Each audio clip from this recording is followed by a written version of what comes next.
Fini les voitures smart à essence, on sera seulement électrique.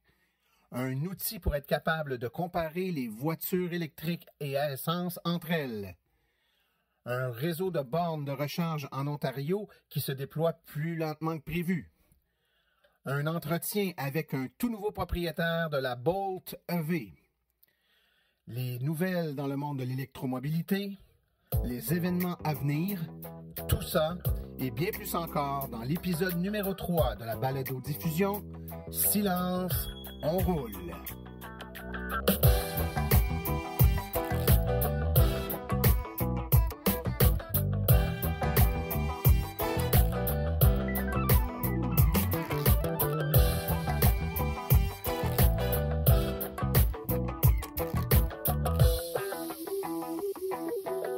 Bonjour tout le monde, mon nom est Martin Archambault, administrateur et webmestre de l'Association des véhicules électriques du Québec. C'est avec passion et plaisir que j'anime ce podcast dédié 100% aux voitures électriques. Alors on a aujourd'hui un épisode fort chargé, beaucoup d'informations, de nouvelles sur les véhicules. On a également la chance d'avoir en entrevue un des tout premiers propriétaires de la Chevrolet Bolt EV, qui va venir nous parler un peu de ses premières impressions après quelques jours d'utilisation du véhicule. C'est tout nouveau, tout beau. Il vient tout juste de l'avoir et déjà, il est disponible pour nous parler un peu puis nous dire ce qu'il en pense. Alors, on va profiter de ce moment de grâce et de lui poser toutes les questions voulues. On a aussi plusieurs nouvelles, plusieurs informations à vous donner sur ce qui se passe dans le monde de l'électromobilité. Et puis, évidemment, on prendra le temps de parler un peu d'un sujet qui revient souvent. Là, on nous demande souvent l'impact de l'hiver sur les véhicules électriques. Eh bien, on va essayer de vous donner un petit peu d'informations là, pour les nouveaux, à savoir c'est quoi la réalité, c'est quoi l'impact de l'hiver, du froid sur les véhicules 100% électriques. Alors, sans plus tarder, on enchaîne tout de suite avec les actualités.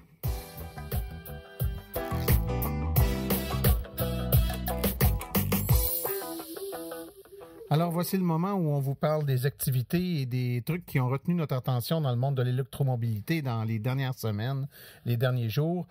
On apprend que la Hyundai Ioniq électrique a été nommée le véhicule le plus écologique de 2017 par l'American Council for Energy Efficient Economy.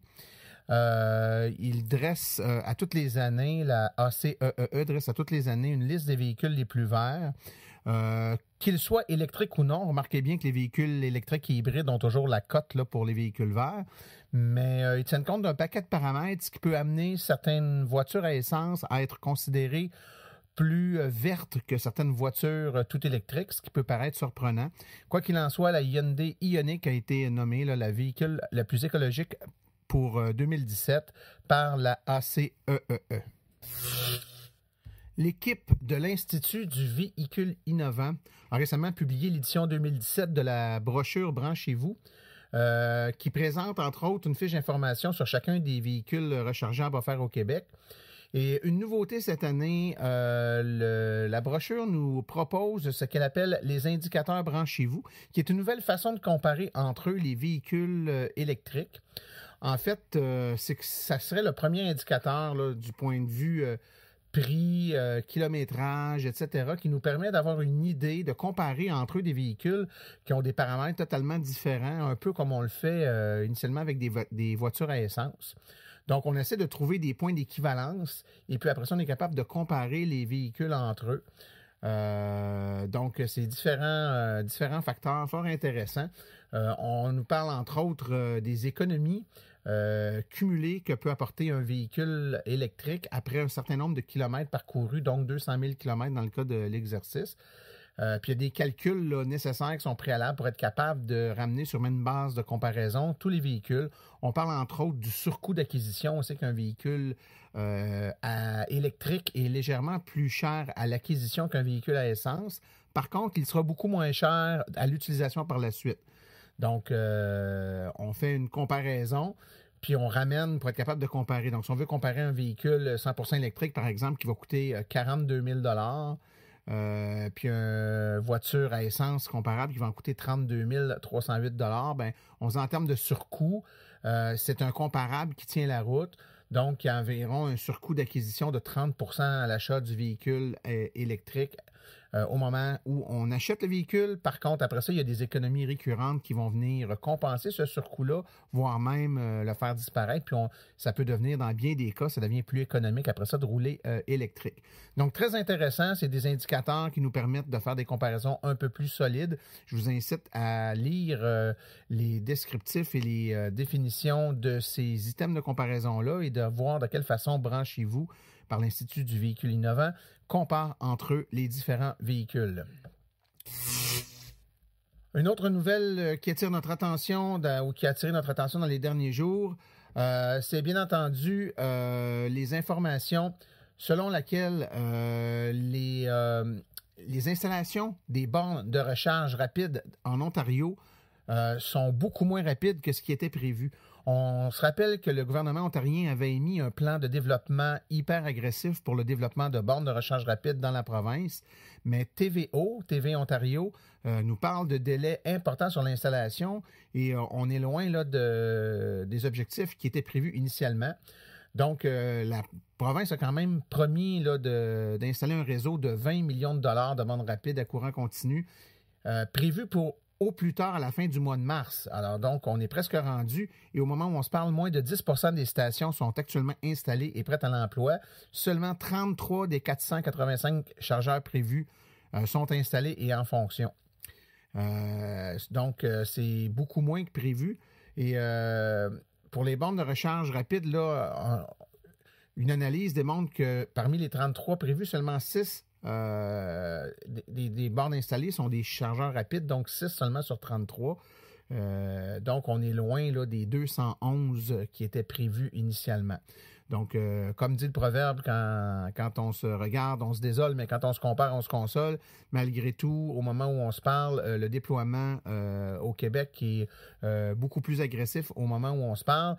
Mais si le plan de match ontarien réussit à décoller et livrer tel que prévu, ou en tout cas peut-être avec du retard, mais la quantité prévue, on sent quand même là, que nos voisins ontariens ont un plan assez agressif et qui pourrait mettre un peu de pression sur notre plan ici au Québec et peut-être permettre, qui sait, augmenter un petit peu la cadence de notre côté. Dans un récent message posté sur notre site Internet, et on en a parlé également dans la dernière balado-diffusion, on a publié des statistiques sur l'utilisation des véhicules électriques au Québec avec le nombre de véhicules immatriculés par région, les véhicules les plus populaires, etc. Et on vous demandait dans cet article-là une question fort simple. Quel est, selon vous, le véhicule électrique à sortir en 2017 qui aura le plus d'impact, là, qui va être qui va évoquer le changement, c'est comme on dit en anglais, un game changer là, pour l'avenir des véhicules électriques? Vous avez répondu en grand nombre avec différents modèles qui, selon vous, auront un impact là, important sur le taux d'adoption des véhicules électriques. Si on prend les 3 les plus populaires, et vous allez voir que le plus populaire l'est et de beaucoup. Donc, les 3 les plus populaires, en 3e position, la Tesla Model 3, supposée sortir cette année. Peut-être pas au Canada, ou en tout moins, très certainement pas avant la fin de l'année, peut-être même plus en 2018, mais quand même, la Tesla Model 3 sera un véhicule qui aura énormément d'impact selon nos lecteurs. En 2e position, la Hyundai Ioniq, on en a parlé tout à l'heure, donc qui est un véhicule qui va sortir en 2 versions. En fait, il va y avoir la version hybride branchable et la version tout électrique. Ça devrait être, selon vous, un véhicule qui va avoir beaucoup d'impact, mais, et ce, par un facteur d'à peu près 40 pour 1, le véhicule qui aura le plus d'impact sur l'avenir des véhicules électriques au Québec sera la Chevrolet Bolt EV.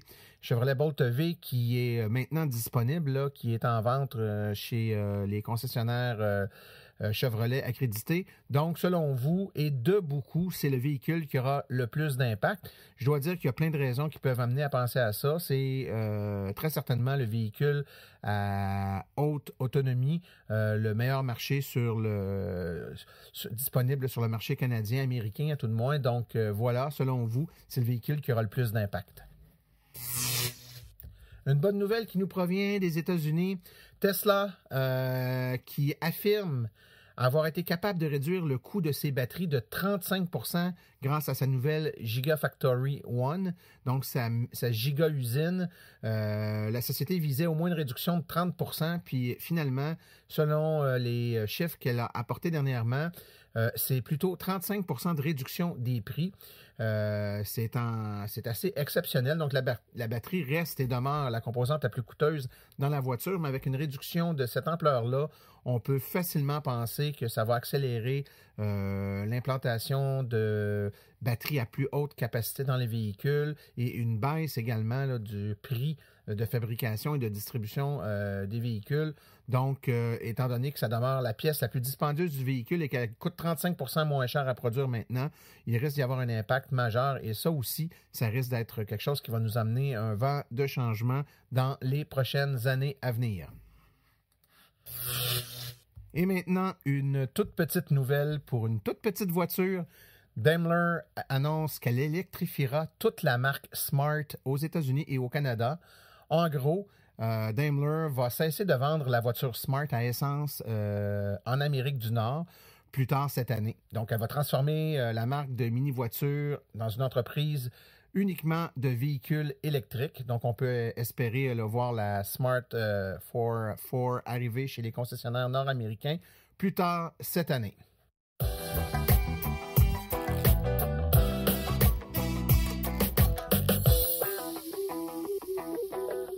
Alors, je suis présentement en compagnie de M. Stéphane Tremblay, qui est l'heureux propriétaire d'une Chevrolet Bolt, la toute nouvelle Chevrolet Bolt. On sait que le véhicule est récent, ça vient tout juste de sortir. Il n'y a pas beaucoup de gens qui en ont encore, mais on a la chance de s'entretenir avec un chanceux. Bonjour Stéphane, comment ça va? Bonjour, ça va bien toi-même? Ça va super bien, merci. Écoute, s'il y en a un que ça doit bien aller de ce temps-là, c'est toi. Tu es un des heureux élus, un des chanceux qui avait dû mettre son nom sur une liste d'attente, ça fait longtemps, hein? Oui, ben c'est ça, j'ai mis mon nom, moi, en 2015 sur la liste d'un concessionnaire à Rawdon. Oui, un concessionnaire que, juste en disant Rawdon, tout le monde sait de qui tu parles. Parce Ouais, que ben c'est ça. il est connu, c'est un des plus gros. Hein? C'est ça, c'est le concessionnaire qui vendait le plus de Bolt, donc les allocations étaient plus grosses pour eux, pour la Bolt. Fait que je me suis dit, si je veux l'avoir dans les premiers, c'est la place à aller. Ben, c'est super ça. Puis juste d'entrée de jeu pour que les gens sachent là, à qui on parle, toi, c'est pas ton premier véhicule électrique, ça fait un bout de temps que tu roules électrique, là. Oui, moi, c'est depuis 2014. Ma première voiture électrique, c'est Max Energy que j'ai eu avec 35 km d'autonomie électrique. Donc, j'ai goûté à l'électrique avec cette voiture-là. Puis, j'ai adoré tout de suite. Puis, c'est sûr que mon 35 km d'autonomie s'épuisait quand même rapidement. Mais j'essayais tout le temps d'optimiser le plus possible mon autonomie avec cette voiture-là. Donc, quand j'ai su que GM avait décidé de faire une voiture avec une autonomie quand même assez acceptable, là, je me suis 10 fois plus que ta D-Max, en fait, hein? Oui, c'est ça. Fait que je me suis dit, on va foncer, puis c'est là que j'ai commencé à me renseigner, là, pour essayer de voir un peu ce qu'on pouvait savoir par rapport à cette voiture-là. Ben, c'est pas mal intéressant, ça, comme parcours. Toi, tu es dans la région, tu es en Montérégie, en fait.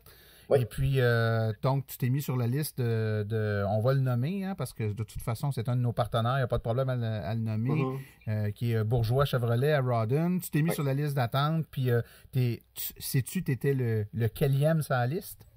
Ben, on m'a dit, moi, j'étais le 6e à ce moment-là. OK. Bon, fait puis en réalité, je l'ai reçu le 2e. Bon, fait qu'au moment où on se parle, aujourd'hui, en date de l'enregistrement, ça fait combien de temps que tu l'as? Moi, j'ai eu le 10 février. Bon, ça fait 6 jours. Ça fait même pas une semaine. Non, mais j'ai déjà 700 km de fête avec la voiture. Mais elle sent encore le 9. Oui, absolument. Écoute, ce que j'ai envie de savoir d'entrée de jeu, c'est tes premières impressions. T'as vu d'autres modèles, puis j'imagine que même si t'as pas été propriétaire de tous les modèles de véhicules électriques, t'en as vu d'autres de près. Quand on s'intéresse à ça, souvent, là, on les a regardés un peu. Qu'est-ce qui te frappe? Qu'est-ce qui attire ton attention d'abord sur ce véhicule-là là, depuis que tu l'as? Bien sûr que la première chose la plus importante, c'est vraiment l'autonomie qui a fait que j'ai accroché à cette voiture-là. Je suis propriétaire aussi d'une Nissan Leaf 2016 avec la batterie de 30 kW. Donc, l'autonomie, c'était 170 km. On se débrouillait quand même très bien avec celle-là. Sauf que le 383 annoncé par GM était vraiment intéressant. Puis j'ai déjà été propriétaire aussi d'une Pontiac Vibe. Donc le format se compare facilement avec cette voiture-là. J'ai eu des bons services avec cette voiture-là. Puis je me suis dit que c'était vraiment quelque chose qui ressemblait un petit peu. Donc, c'est que l'autonomie m'intéressait, puis la configuration de la voiture aussi. Moi, je suis quelqu'un qui aime les hatchbacks avec cette configuration-là. J'ai 2 enfants, donc c'est une sorte de voiture qui me plaisait par rapport à ça. Euh, Par la suite, ben, les équipements aussi, comme la façon de conduire avec une pédale aussi que Chevrolet a introduit dans cette Ouais. voiture-là, c'est vraiment agréable là, de ne pas servir du frein et puis d'arriver à une lumière rouge, de lâcher l'accélérateur tranquillement, la voiture freine par elle-même, et tu lâches toutes les pédales, puis tu attends que la lumière revienne verte, puis tu pèses sur l'accélérateur. Là, c'est vraiment une façon de conduire qui me plaisait aussi. J'avais hâte de goûter à ça. OK. Et est-ce que tu avais eu la chance, toi, de l'essayer avant d'avoir la tienne, que ce soit dans un salon de l'auto ou quelque chose comme ça, ou Oui, tu... moi j'ai été l'essayer au Salon de l'Auto de Montréal peut-être 2 semaines avant. Là. J'ai fait un essai quand même, c'est un essai quand même très court, là, mais j'ai vu que c'était une voiture qui allait me plaire assurément. Là. Bon, ben, puis depuis que tu l'as, là, ça fait... c'est encore récent, c'est encore jeune. C'est sûr que tu es encore en lune de miel, là. Mhm. Je le comprends, puis nos auditeurs aussi vont le comprendre, mais quand même, au bout d'une semaine, on remarque des affaires, des trucs qu'on n'avait pas pensé, qu'on constate, au contraire, il y a peut-être des choses, des fois, qu'on dit, ah, ça me déçoit un peu. C'est quoi ton feeling après une semaine, là, des trucs que tu remarques, que ce soit positif ou négatif par rapport au véhicule? Ben, dans le positif, je m'aperçois que la voiture est très bien construite. C'est une voiture qui est construite d'une façon solide. On sent le poids des batteries qui assure comme une confiance à cette voiture-là. Je l'ai essayé quand j'étais allé chercher, la température était quand même clémente. Donc sur l'asphalte, la voiture roule très bien, elle est très stable. Puis par la suite, ben, durant la fin de semaine, il y a eu de la neige, là, quand même une bonne bordée de neige. Puis la voiture se débrouille très bien aussi dans cette situation-là. C'est une voiture qui donne confiance. Fait que par rapport à ces points positifs-là Ouais. aussi, il y a l'espace à l'intérieur. C'est une voiture qui est comparable à la Leaf, point de vue empattement, et puis volume de coffre, puis volume intérieur. Sauf que quand on voit la Bolt euh, on, on s'aperçoit que le dedans est comme plus grand que la voiture à l'extérieur. Tout ça, c'est dû aussi par le fait que le museau de la voiture, le capot, est vraiment réduit au minimum. Donc, ils ont mis le moteur, puis ils sont pas cassés la tête à mettre plus de place. Donc, le museau est très petit. C'est ce qui nous laisse une impression que la voiture est plus petite qu'elle l'est en réalité. OK, donc c'est comme si l'espace, le cube habitable du véhicule est grandeur standard, mais ce qui est à l'extérieur du cube habitable, là où est normalement le moteur, la transmission sur une voiture ordinaire, ça c'est rapetissé, fait que ça donne un feeling de voiture plus courte, là. Oui. Y a-tu des trucs qui te déçoivent un peu ou que tu trouves Ben, moins impressionnant que ce que tu pensais? les petits côtés négatifs, il y a la finition qui aurait pu être un petit peu plus soignée du côté de GM. J'imagine qu'ils ont peut-être décidé de couper un peu par rapport à ça, puis plus investir dans la technologie de la voiture. Il y a les conforts des sièges aussi qui est soit tu les aimes ou soit tu les détestes complètement. Moi, j'ai réussi à me trouver une bonne position de conduite, donc je m'y plais très bien. Là. J'ai fait des distances de 200 km, puis je me sentais très bien avec cette voiture-là. Ce que les gens disent, c'est que le siège est pas large, puis il y a comme des côtés, là, Ouais. ça replie sur les côtés, puis ça serre le corps là, un peu. Là. Les Mhm. gens trouvent C'est ça ça. Mais c'est spécial. ça, c'est différent d'une voiture standard, si vous voulez, où le siège peut te permettre une certaine erreur tu sais, de la façon que tu es assis. Sauf que dans cette voiture-là, il faut vraiment que tu t'assoies comme le siège est conçu. Mais à partir du moment que tu rentres dedans, ça va bien. Là. C'est OK. confortable. OK. Donc, c'est ça. Il y a l'aspect un peu cheap aussi des fois des plastiques, mais je pense que c'est une tendance aussi des manufacturiers que c'est des produits qui sont, c'est des voitures qui sont faites avec beaucoup de produits recyclés. Donc, c'est comme des nouveaux matériels qu'on est peut-être moins habitué de voir dans les voitures dites de luxe. Sauf que c'est la tendance, un peu comme chez BMW là, avec la i3 qui a des choses un peu spéciales à l'intérieur. Donc, il y a ça qui est, à première vue, tu dis c'est peut-être spécial, mais au final, je pense que ça va avec la dynamique qu'ils ont voulu donner à cette voiture-là là, de pionnière un peu dans leur marque, là. Oui, parce que c'est définitivement la première voiture à grande capacité de batterie à prix abordable. Là, tu sais. Ouais. Avant celle-là, il fallait aller, si on voulait dans le 100% électrique, il fallait aller dans la Tesla qui coûtait au-delà de 100 000 canadiens. Donc là, on est vraiment au tiers du prix. Puis Ouais. on a une voiture avec une capacité là, qui avoisine les 400 km d'autonomie annoncée à tout de moins. Ça m'amène peut-être Ouais. à te poser la question. Là, c'est sûr que au moment où on fait l'enregistrement, on est mi-février, ça fait une semaine que tu l'as, donc tu as roulé Mhm. avec à une température d'hiver. On n'a pas depuis quelques semaines Ouais. là, des froids sibériens, mais quand même, on est l'hiver, c'est en bas de zéro. Qu'est-ce que ça te donne comme autonomie? As-tu pu la tester un peu puis te donner une idée de Oui. ce que tu pouvais faire comme distance? Oui, mais c'est ça. Quand je l'ai sorti du concessionnaire, l'autonomie affichée était de 385 km. Sauf que c'était en condition initiale, là, avec la chaleur probablement de l'usine et puis les réglages initiaux. Quand je suis arrivé chez moi avec la température qu'il faisait puis la vitesse que j'ai adoptée pour m'amener chez moi, quand je l'ai rechargé, une recharge complète qui a été influencée par ces facteurs-là, j'ai une autonomie de 283 km. OK. Avec du chauffage, puis avec volant chauffant, siège chauffant.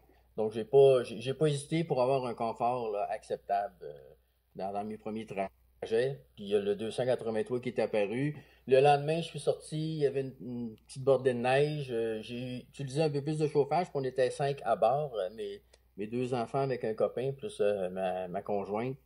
Puis, après une pleine recharge, j'ai eu 250 km d'autonomie. Donc, en OK. ce moment, aux environs de moins 10 degrés Celsius, là, le 250, je le lis pas mal à tous les jours. OK. Mais ça, c'est le. Pour que les gens qui nous écoutent comprennent bien, ça, c'est la distance parcourable estimée par le véhicule après une pleine recharge là, dans les conditions actuelles, température, puis dernier voyagement que tu as fait. Est-ce que tu as pu vérifier ou valider l'exactitude de cette approximation-là? C'est-à-dire, c'est jamais précis à 100%, mais est-ce que, par la distance que tu as parcouru entre tes recharges, tu es capable d'affirmer que c'est assez juste comme évaluation du véhicule ou c'est surestimé, comme c'est le cas, par exemple, sur une Nissan Leaf qui a tendance à surestimer la capacité au départ? Est-ce que c'est ce que tu vérifies quand tu regardes ta distance parcourable ou tu as l'impression que c'est assez précis comme estimation? À venir à date, ce que j'ai vu, c'est assez précis, c'est réaliste et c'est précis. Donc, les trajets que j'ai faits, mettons pour un trajet, moi, à mon travail, c'est 50 km. Et puis, c'était pas loin du 50 km d'estimation que j'avais perdu arrivant à mon travail. Donc, il est réaliste, puis il est précis. Fait que, comparativement à la livre, comme vous parlez, c'est vrai que c'est un peu plus rassurant, parce qu'avec la livre, des fois, il nous donne un kilométrage estimé qui est peut-être pas réaliste, là. Mais avec la Bolt en ce moment, ça va bien, puis on peut s'y fier grandement, je pense, là. OK, bon. Et puis ça m'amène peut-être à une dernière question maintenant, qui est quelque chose que souvent les gens, quand ils nous posent des questions, on réalise que c'est un point qu'ils oublient, hein? Qui dit batterie de plus grande capacité, dit aussi temps plus long pour recharger la dite batterie. Donc, Mhm. on peut s'attendre à ce que même lors d'une recharge rapide, avec une voiture qui a cette capacité-là de batterie, ben, une recharge rapide à 80%, ça ne se fera pas en 20 minutes. Est-ce Mhm. que tu as essayé de recharger ton véhicule sur une borne de recharge rapide depuis que tu l'as? Oui, je l'ai essayé, puis il y a ce petit point-là qui est à peut-être à éclaircir encore là, avec d'autres utilisateurs de la Bolt là, qui vont s'en venir dans les prochaines semaines. J'ai pas eu un résultat très, très impressionnant par rapport à ça. J'ai pris les informations, puis on m'a dit que c'était la température de la batterie qui était pas optimale pour la recharge. Mais la recharge rapide, j'ai eu du 15 kW, du 16 kW là, à 80% de charge. Donc, c'est sûr que rendu à 80, normalement, la batterie se protège, puis la borne donne moins de courant. Mais je l'ai essayé aussi à 16% de batterie, en me disant que la batterie était beaucoup plus vide, donc je devrais avoir une vitesse de recharge plus grande. Mais encore là, ça n'a pas été impressionnant pour tout de suite, là. Mais la température de la batterie était encore dans ces eaux-là, là, il faisait -5. Donc, il y a Ouais. ça qui est à revérifier peut-être avec d'autres utilisateurs là, pour voir si c'est un cas spécial ou si c'est la norme dans cette voiture-là. Ouais, il y a plusieurs facteurs à regarder. C'est certain qu'on n'est pas à des températures optimales là, pour regarder. Là. Moi, je pense que si on faisait le même test à 15 degrés ou à 20 degrés, on aurait des résultats pas mal meilleurs. Mais même dans des excellentes conditions, le fait que la batterie, ce soit une batterie de 2,5 fois la taille de la batterie d'une livre, par exemple, ben, ça reste que, une piscine plus grande, ça prend plus de temps à la remplir qu'une piscine plus petite. C'est normal que ça va être plus long, mais quand même, il ne faut pas s'imaginer qu'on va remplir des batteries de 60 kW avec des bornes de recharge rapide selon les standards actuels, là, qui ont un maximum de 50 kW. Il ne faut pas penser qu'on va les remplir en 20 minutes. C'est normal que ça va être plus long, mais en même temps, tu peux faire pas mal plus de trajets, mais tu es obligé de t'arrêter pour recharger, fait que ça compense amplement. Il y a ça aussi, oui. Ben écoute, Stéphane, c'était bien gentil de ta part de prendre quelques minutes de ton temps pour nous parler. Je demeure profondément persuadé que tu vas avoir un plaisir assez grand avec ton véhicule puis que tu ne devrais pas regretter ton achat. On va voir au fil des prochaines semaines, des prochains mois, de plus en plus de gens, puis la communauté des utilisateurs de la Bolt va augmenter. On va être capable d'avoir des échos de plusieurs personnes, mais c'était quand même le fun aujourd'hui de pouvoir t'entendre parler puis de voir qu'il y a quelqu'un qui en a une puis qui est capable de nous parler un petit peu de son expérience avec le véhicule. C'est super gentil de ta part. On va mettre en référence sur la balado-diffusion là, un hyperlien qui va mener à des articles sur le site web de l'AVEC qui traite de la Chevrolet Bolt. Puis, c'est comme ça, si les gens veulent en savoir un peu plus, ils pourront prendre l'information là. Alors, je te remercie beaucoup pour ton temps, Stéphane. Et puis, ça m'a fait plaisir. Au plaisir de s'en parler bientôt. Super, bye-bye. Merci, bye. Voiture électrique 101. Eh bien, comme c'est maintenant rendu une habitude, on essaie de faire une petite capsule véhicule électrique 101 pour donner un peu d'informations aux gens qui débutent avec les véhicules électriques, les aider à comprendre un peu mieux l'ensemble des concepts qui entourent les voitures électriques. Et aujourd'hui, je voulais vous parler, puisqu'on est en plein hiver, de l'impact de l'hiver et du froid sur les batteries de véhicules électriques. Alors, ce qu'on entend, c'est l'hiver, une voiture électrique, c'est pas utilisable, on n'a pas le climat pour une voiture électrique. Ben, laissez-moi vous dire que si c'est le cas, moi, ça fait plus de 5 ans que tous les jours, je vais travailler, je fais environ 80-90 km par jour avec mon véhicule 100% électrique, puis ça fonctionne très bien. Maintenant, il est certain que tout comme les voitures à essence, les voitures électriques sont impactées négativement par la température. Bien entendu, quand il fait -20, il faut chauffer l'habitacle. Et sur la majorité des véhicules électriques qu'on a actuellement, ben, c'est du chauffage qui est électrique, donc résistif, ou par système de thermopompe. Dans certains cas, on a des véhicules, là, surtout suite à des modifications, qui vont chauffer avec un carburant alternatif, là, par exemple le kérosène, pour être capable de chauffer l'habitacle. Mais généralement, c'est un chauffage qui utilise l'énergie du véhicule, donc ça aura un impact. L'énergie que la batterie envoie dans le système de chauffage, ben forcément, elle ne l'envoie pas dans le système de traction ou de propulsion du véhicule, ce qui fait qu'au final, ben, on aura moins d'autonomie. Il y a aussi le fait qu'une batterie, c'est un élément qui est chimique, hein, et tout élément chimique est impacté par la température et les batteries utilisées actuellement tombent un peu au ralenti là, lorsqu'elles sont froides. La voiture va-t-elle moins bien fonctionner? Pas du tout. Elle fonctionne aussi bien à -25 qu'à +25. C'est comme une ampoule électrique branchée sur la maison, chez vous à l'extérieur.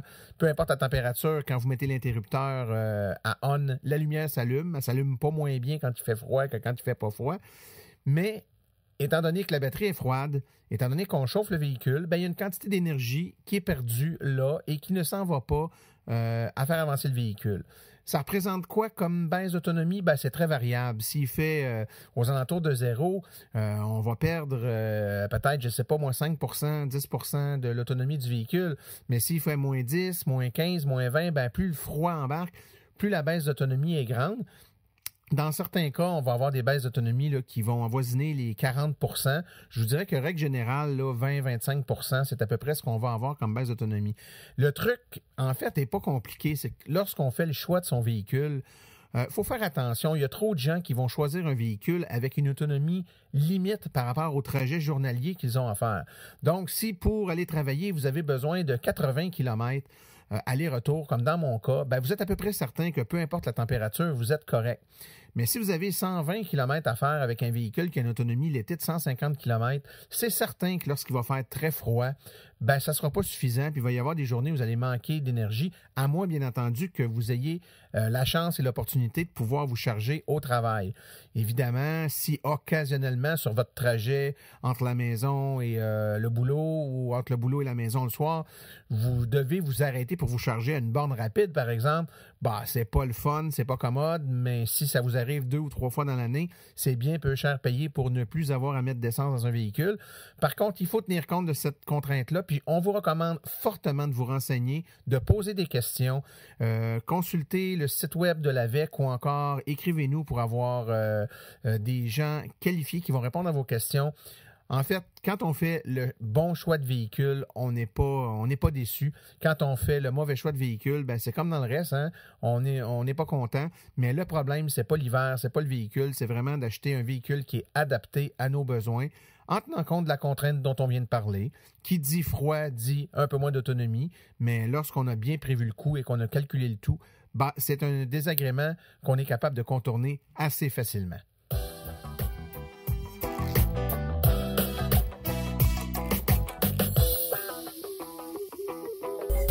Eh bien, on est déjà rendu à la portion où on parle des activités, des événements à venir dans le monde de l'électromobilité pour les prochaines semaines.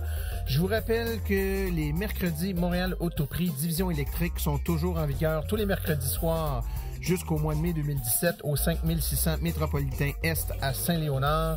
De l'information sur les véhicules électriques, des essais routiers, plusieurs personnes influentes de l'industrie sur place. Vous aurez la chance d'essayer des voitures comme la Ioniq, la Bolt, plein de choses à voir là. Donc, les mercredis Montréal Autoprix, tous les mercredis soirs jusqu'au mois de mai. Un autre gros événement qui s'en vient plus vite que l'on pense, c'est le Branchez-vous Montréal, 22 et 23 avril 2017, circuit Gilles Villeneuve. Des conférences, de l'information, des essais routiers. C'est un des plus gros événements pour essayer des véhicules électriques dans la région de Montréal. Et le même événement se produit à Québec les 28 et 29 mai 2017 au Centre Expo de Lévis. Encore une fois, conférences, informations et essais routiers. C'est à ne pas manquer. Du 5 au 7 mai 2017, l'Expo Santé Mieux-être au Centre des Foires de Sherbrooke. Des conférences, des informations, des essais routiers. Un endroit extraordinaire pour essayer et poser des questions aux bénévoles de l'AVEC. Les 26-28 mai 2017 à la place Bonaventure, c'est le Salon du véhicule électrique de Montréal, le tout premier Salon du véhicule électrique de Montréal. Des essais routiers, des conférenciers, des kiosques, de l'information. Il y a des billets disponibles sur Internet. On vous invite à aller faire un tour.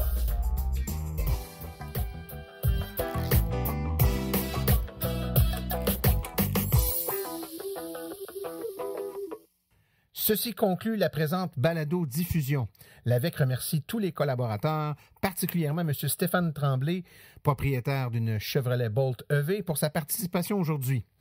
La reproduction ou la diffusion de l'émission est permise, mais l'Association des véhicules électriques du Québec apprécierait en être avisée.